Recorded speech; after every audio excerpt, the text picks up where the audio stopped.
beautiful people. I'm currently reading Outliers, The Story of Success by Malcolm Gladwell.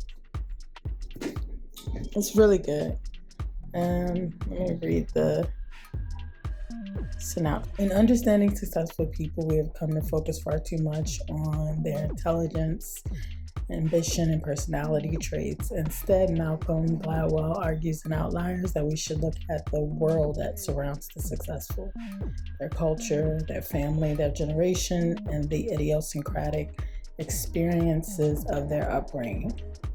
Along the way, Gladwell reveals what the Beatles and Bill Gates have in common, the reason you've never heard of the smartest man in the world, why almost no star hockey players are born in the fall, and why when it comes to plane crashes, where the pilots are born matters as much as how well they are trained.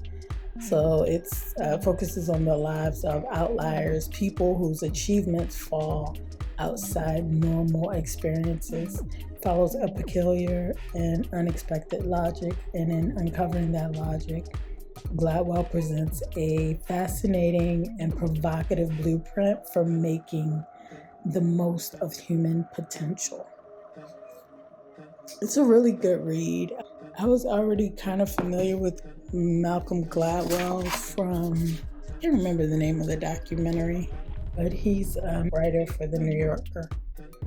So this is my first time reading one of his books. I got this at a thrift store that I didn't finish, so I'm finishing it up now.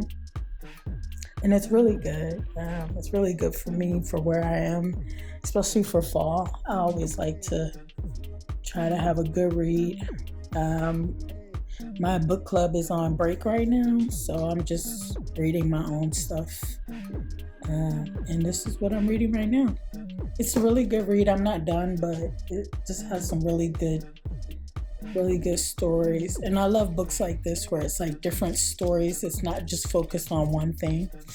It has really good stories. Like, for example, the first chapter or the introduction talks about like a group that came to the U.S.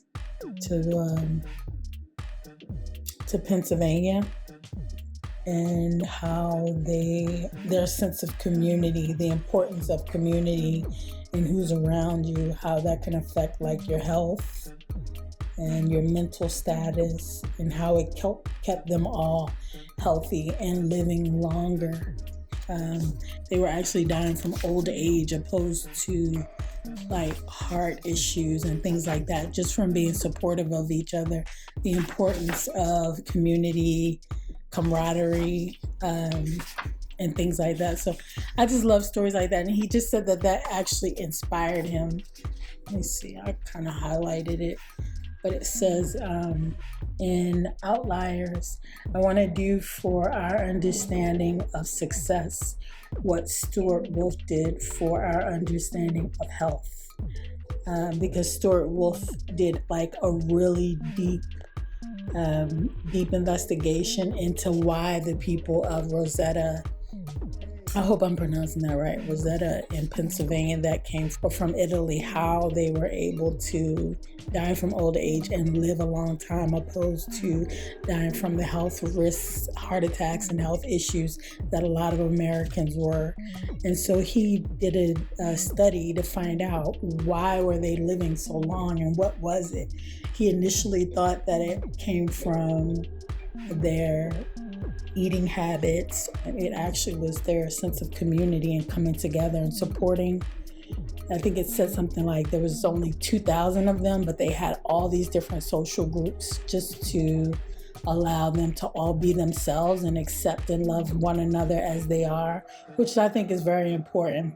It's a really good story, a really good book so far, and I'll keep you updated on once I'm done.